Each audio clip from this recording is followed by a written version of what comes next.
మన ఆరాధ్య దైవం కదా శ్రీరాముడు. ఇక్కడ రోజు పూజలు జరగాలి, అందరూ వచ్చి ఇక్కడ దర్శించుకునే భాగ్యం కలిగించాలి. కాబట్టి దీన్ని ఎట్లాగైనా ముందుకు తీసుకెళ్ళి ఇక్కడ ఈ మసీదుని తొలగించేసి మళ్ళీ రామాలయాన్ని నిర్మింపజేయాలి అనే ఒక సదుద్దేశంతో ఒక ఉద్యమాన్ని చేపట్టారు. అప్పుడు రామకృష్ణ అద్వానీ గారు రథయాత్ర చేశారు దేశమంతా, అశోక్ సింఘల్ గారు రథయాత్ర చేశారు, ఇంటింటికి ఇటుకలు తీసుకెళ్లారు. అట్లా ఇప్పుడున్నటువంటి ప్రధానమంత్రి కూడా మన హిందువుల యొక్క మనోభావాలను అర్థం చేసుకొని ఆ సుప్రీంకోర్టులో ఉన్నటువంటి జడ్జిలను కూడా రిక్వెస్ట్ చేశాడు. ఏందయ్యా మళ్ళీ ఇన్ని రోజుల నుంచి 500 సంవత్సరాల నుంచి పోరాటం జరిగింది, మీకు కావాల్సినటువంటి పురావస్తు శాఖ వాళ్ళు వచ్చారు, అన్ని తవ్వకాలు జరిపారు, ఏమేమి ప్రూఫ్స్ కావాలో అవన్నీ కూడా సబ్మిట్ చేయడం జరిగింది. అయినప్పటికీ మీరు ఇంకా తీర్పు ఎందుకు ఇవ్వట్లేదు, ఎందుకు నానుస్తున్నారు? ఒక తీవ్రవాదిని రక్షించాలంటేనేమో ఉదయం 3 గంటలకే కోర్టు తీస్తున్నారు, తీసేసి ఆయనకే ఉరి తీయదు ఆపేయండి అని చెప్తున్నారు. కానీ అదే దేశం మొత్తం ఆరాధించేటటువంటి శ్రీరాముడి విషయంలో మీరెందుకు చేయట్లేదు, మీరెందుకు నిర్ణయం ఇవ్వట్లేదు అని చెప్తే అప్పుడు జడ్జిలు మాకు కూడా ఇవ్వాలనే ఉంది కానీ అండి, ఇస్తే మేము ఏమైపోతామో మాకు తెలియదు, మమ్మల్ని ఎవరిని కాపాడే వాళ్ళు లేరు, అట్లా వాళ్ళ యొక్క విషయం చెప్పారన్నమాట. చెప్తే అప్పుడు మోడీ గారు చెప్పారు, మీకు ఎలాంటి రక్షణ కావాలంటే అలాంటి రక్షణ మేము ఇస్తాము, కానీ మీరు న్యాయం చెప్పాలి. సుప్రీంకోర్టు జడ్జి కదా, మీరే ఫైనల్, మీరు చెప్పిందే ఫైనల్, నువ్వే న్యాయం చెప్పకపోతే ఇంకెందుకు నువ్వు ఆ కుర్చీలో కూర్చొని? కాబట్టి డే టు డే హియరింగ్ చేయండి, మీకు ఏ ప్రూఫ్ కావాలంటే ఆ ప్రూఫ్ తెచ్చిస్తారు, ఎటువైపు న్యాయం ఉంటే అటువైపు న్యాయం చెప్పండి అనేసి గట్టిగా జడ్జీలను మందలించడం ద్వారా వాళ్ళు అప్పుడు మనకు 3 years బ్యాక్ ఒక వెరడిక్ట్ వచ్చింది, ఈ స్థలము అయోధ్యకు చెందిందే, శ్రీరాముడి జన్మస్థలమే అనేసి ఒక తీర్పు ఇవ్వడం ద్వారా అప్పుడు అక్కడ భవ్యమైనటువంటి శ్రీరామ మందిరాన్ని నిర్మించాలి అని ఒక డిసైడ్ చేసారు. అప్పుడు మనం అందరం కూడా ఏం చేసాము, ఇంటింటికి చందాలు తిరిగాము. ఇక్కడికి వచ్చామో లేదో తెలియదు, కానీ మేము అన్ని బస్తీలకు తిరిగాం. 10 రూపాయల దగ్గర నుంచి 1,00,000 రూపాయల వరకు కలెక్ట్ చేసినాం. అట్లా మనం ఇక్కడ ఈ చిన్న ఏరియాలో నుంచే మనము 25 lakhs పంపించాం. మొత్తం తెలంగాణ నుంచి 100 కోట్ల ప్లస్ పంపించాం, 100 కోట్లు ప్లస్ పంపించాం తెలంగాణ నుంచి. మొత్తం దేశంలో చందా చేసే Gujarat first, Telangana second.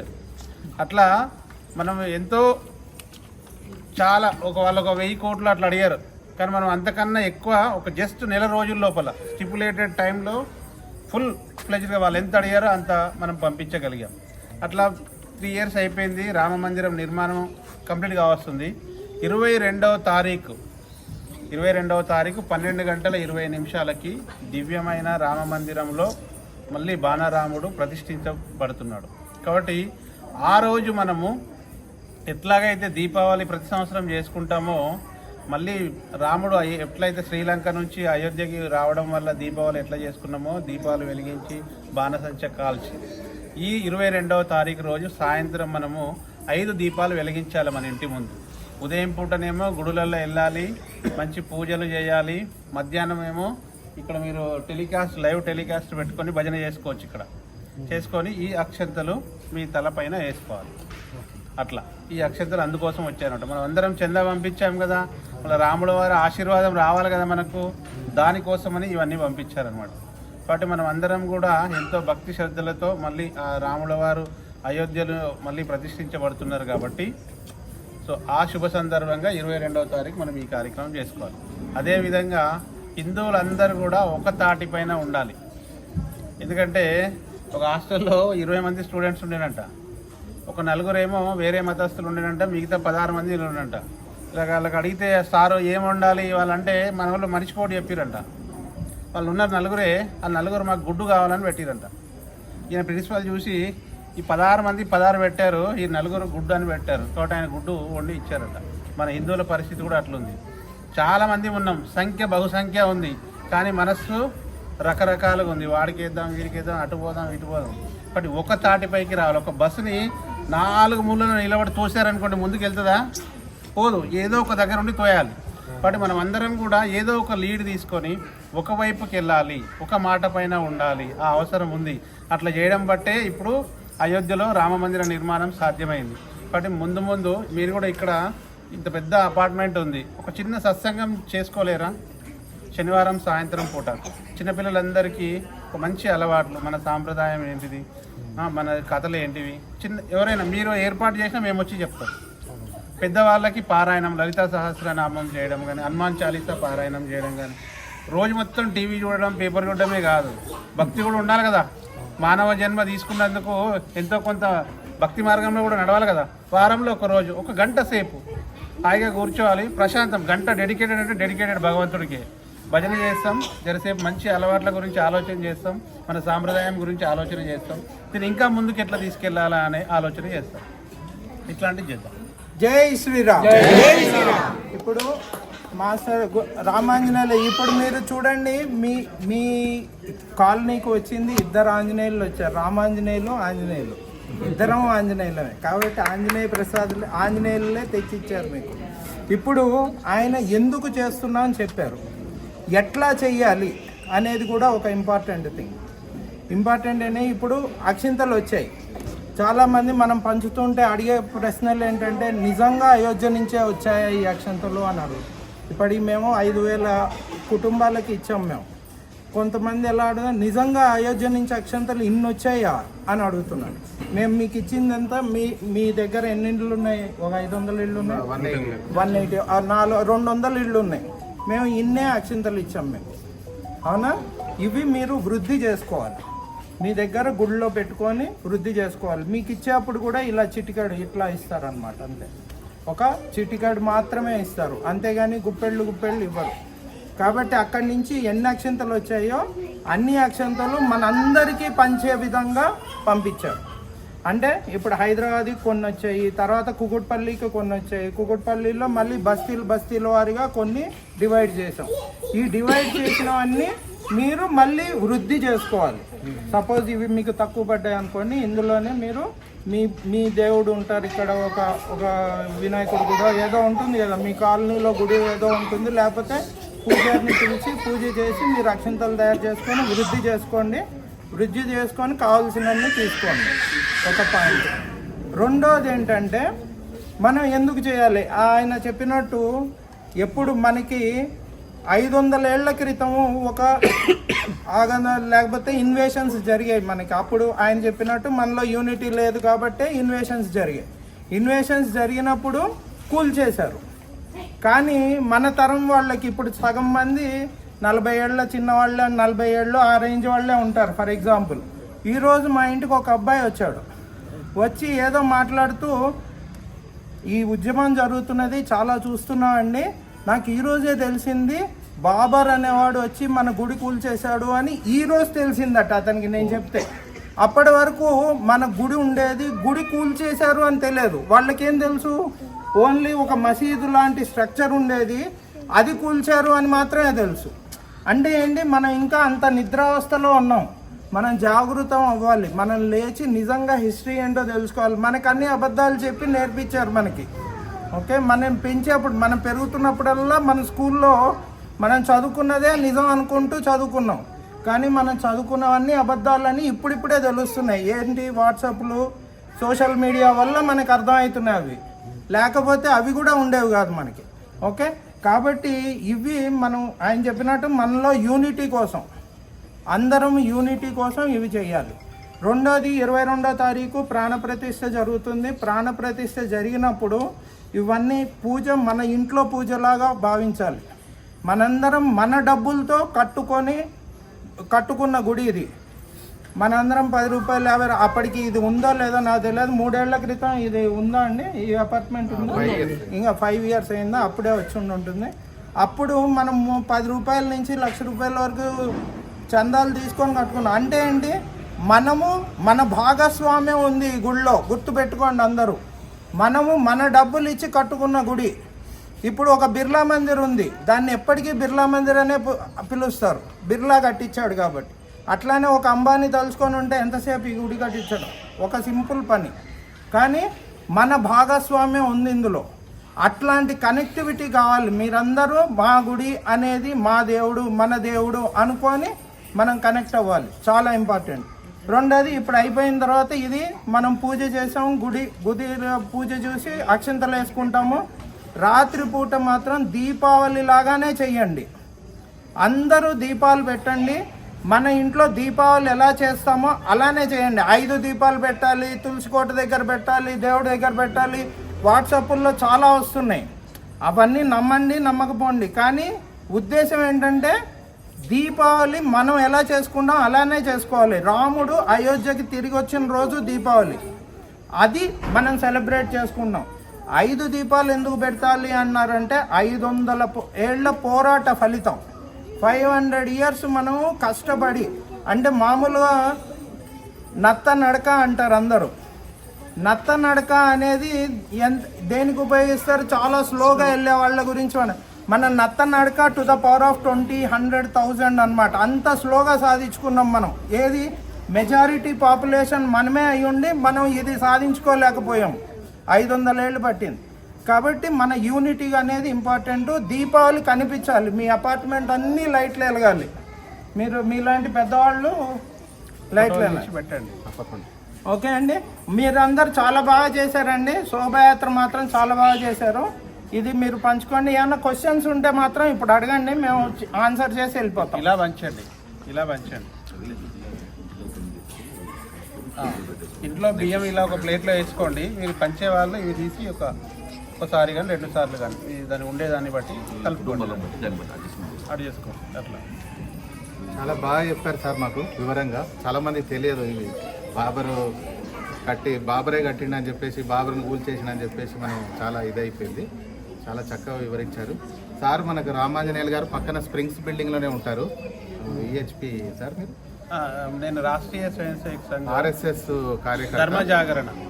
So మీరు అన్నట్టు ఆ లలిత సహస్రనామం ఇట్లాంటివి ఏమైనా ఉంటే ఏర్పాటు చేద్దాము. మా దాంట్లో చాలామంది ఆసక్తిగా ఉన్నారు.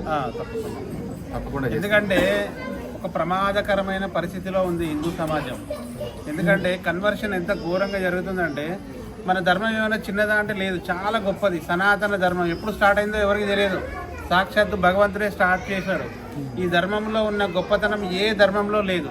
కానీ మన ధర్మం చెప్పేవాళ్ళు లేరు, తెలుసుకునే వాళ్ళు లేరు. తెలియక వేరే వేరే మతాలలోకి వెళ్తున్నారు. కాబట్టి మనం అవేర్నెస్ ఎప్పుడైతే ఉంటే, మన పిల్లోడికి నువ్వు ఉగాది పండుగ చేసుకున్నావు అనుకో, ఆయన చేసుకోవడం తెలుస్తుంది. నువ్వు ఉగాది పండుగ బంద్ చేసినావు అనుకో, ఆయనకి ఎట్లా తెలుస్తుంది? తెలియదు. న్యూ ఇయర్ కేక్ కట్ చేసి ఆయన అదే కట్ చేస్తారు. కాబట్టి మన సంస్కృతిని, మన సాంప్రదాయాన్ని నిలబెట్టుకునే బాధ్యత మనందరి పైన ఉంది. మనం ఎట్లా ఉంటే అప్పుడు మన పిల్లలు కూడా అట్లా తయారవుతారు. నువ్వు క్రిస్మస్ చేస్తే ఆయన క్రిస్మస్ చేస్తారు, నువ్వు ఉగాది చేస్తే విజయదశమి చేస్తే ఆయన విజయదశమి చేస్తారు. కాబట్టి ఈ సంస్కృతి ఇప్పుడు ఇంటర్నెట్ ఉంది, వాట్సాప్ ఉంది, యూట్యూబ్ ఉంది, న్యూస్ పేపర్ ఉంది, టీవీ ఉంది, ఛానల్ ఉంది. కానీ 1000 సంవత్సరాల బానిసత్వంలో ఉన్నప్పుడు ఇవన్నీ ఏమీ లేవు. అయినప్పటికీ మన పూర్వీకులు ఎంతో కష్టపడి ఈ ధర్మాన్ని ఎక్కడ కూడా తల దించకుండా కాపాడుకుంటూ తీసుకుంటూ వచ్చారు. ఇది ఎప్పటికీ ఉంటుంది, దాంట్లో డౌట్ ఏం లేదు. ఎందుకంటే ధర్మమే ఫైనల్ విజయం, ధర్మమే గెలుస్తుంది. అది ఏదైనా సరే, ఒక్క మనిషి ఉన్నా సరే ధర్మం గెలుస్తుంది. కాబట్టి హిందూ ధర్మం యొక్క గొప్పతనం అంత ఉంది. కాబట్టి దీన్ని కాపాడాల్సిన బాధ్యత మన అందరిపైన ఉంది. మీరు ఎప్పుడైనా సత్సంగం చేస్తాము అంటే మేము వచ్చి దాన్ని నిర్వహిస్తాం. ఎట్లా చేయాలి, ఏం చేయాలి అనే విషయం.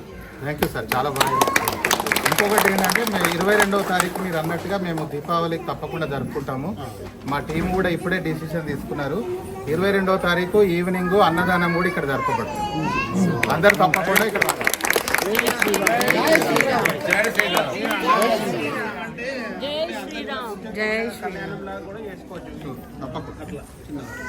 Thank you sir. మాకు ఒక అయితే మీకు ఇక్కడ ప్రతి ఇంటికి ఈ ఫోటో ఇవ్వండి. ఈ ఫోటో తీసుకొచ్చాము. దాని తర్వాత ఈ పేపర్లో మీకు ఈ గుడి యొక్క విశేషాలు ఉంటాయి.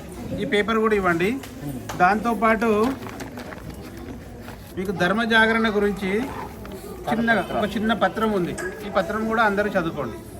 కాబట్టి ఎవరైతే పంచుతారో ఒక్కొక్క బ్లాక్కి ఒక 3 కానీ 5 మంది టీం పెట్టుకోండి. ఒక ఆయన ఇది పట్టుకుంటాడో, ఒక ఆయన అక్షంతలు. ఈ చెంబుల నుంచి మిగతా చిన్న చిన్న చెంబుల్లోకి చేర్చండి. వీటిని చేసి బ్లాక్ వైజ్ ఇన్ఛార్జీలు ఉన్నారా మీకు? ఉన్నారు కదా, వాళ్ళు ఇట్లా కండువా వేసుకొని మంచిగా బొట్టు పెట్టుకొని చెప్పులు వేసుకోవద్దు. చెప్పులు వేసుకోకుండా భక్తి శ్రద్ధలతో పంచండి. ప్యాకెట్లో పెట్టి పంపిస్తాము. ప్యాకెట్లలో వేయకండి, చేతితో ఇలా వేయండి. సరే, ఇక్కడ ఉన్న వాళ్ళందరూ తీసుకోండి. ఫస్ట్ అక్కడ పాయసం ఏర్పాటు చేసాం. పాయసం తీసుకున్న తర్వాత పానకం. సో ఆ పానకం తర్వాత అందరు వచ్చి ఇది స్వీకరించండి. ఇవి ఇక్కడ క్యాలెండర్ మీరు బ్లాక్ ఇంటింటికి వంచండి. వాళ్ళు మీరు ఇంట్లో వాళ్ళు కూడా ఏం చేయాలి? చిన్న ప్లేటు ముందుకు రండి. మీరు ఇట్లా మీ ఇంట్లో బియ్యం తెచ్చుకోవాలి, ఆ. మామూలు బియ్యం. అందులో ఇవి ఇప్పుడే డెమో కూడా చూడండి. డెమో చూడండి. ఇప్పుడు మీరు ఎట్లా పంచుతారంటే ఇదిగోండి, ఆమె రెడీగా వచ్చింది కాబట్టి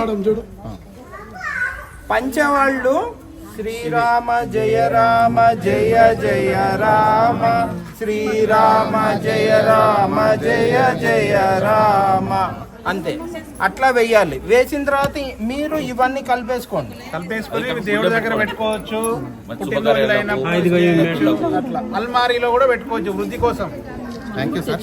శ్రీరామ జయ రామ జయ జయ రామ, శ్రీరామ జయ రామ జయ జయ రామ, శ్రీరామ జయ రామ జయ జయ రామ, శ్రీరామ జయ రామ జయ జయ రామ, శ్రీరామ జయ రామ జయ జయ రామ, శ్రీరామ జయ రామ జయ జయ రామ, శ్రీరామ జయ రామ జయ జయ రామ, శ్రీరామ జయ రామ జయ జయ. మీరు అడగకుండా మీ ఇంటికి పంపించండి. మీరందరూ ఇప్పుడు ఊరేగించారు కాబట్టి మీరందరూ అట్లా వచ్చారు, రెడీగా వచ్చారు కాబట్టి, వచ్చిన వాళ్ళకి వచ్చిన వాళ్ళు రెడీగా వచ్చారు కాబట్టి రండి మేడం. ఇంటికి పంపిస్తాం. అందరి ఇళ్ళకి వస్తాయండి, మీరు అందరికి వస్తాయండి. అందరికి మీరు గోల్డెన్ ఉన్నాయి. సెకండ్ రోజున పెట్టండి, రోజు కన్ఫర్మ్. పానకం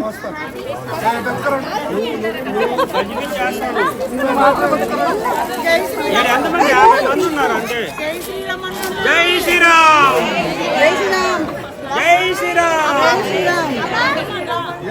జై శ్రీరామ్.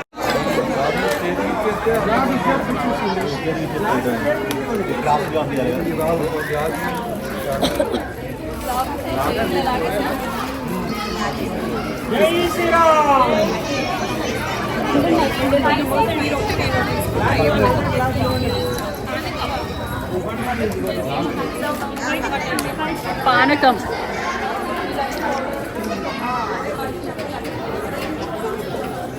చాలా బాగుంది. Super super. జై శ్రీరామ్, జై శ్రీరామ్. చాలా బాగుంది.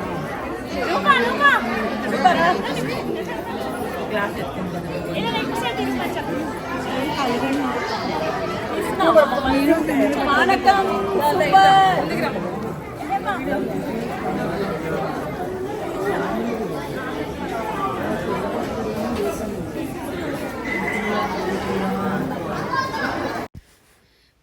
తిరిగి మళ్ళీ మనం జనవరి 22న కలుద్దాం.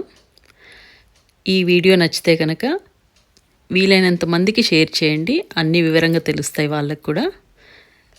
తప్పకుండా సబ్స్క్రైబ్ చేసుకోండి కొత్త వారైతే. Thank you for watching. Signing off, Saritha Srikanth. Jai Sriram. జై శ్రీరామ్.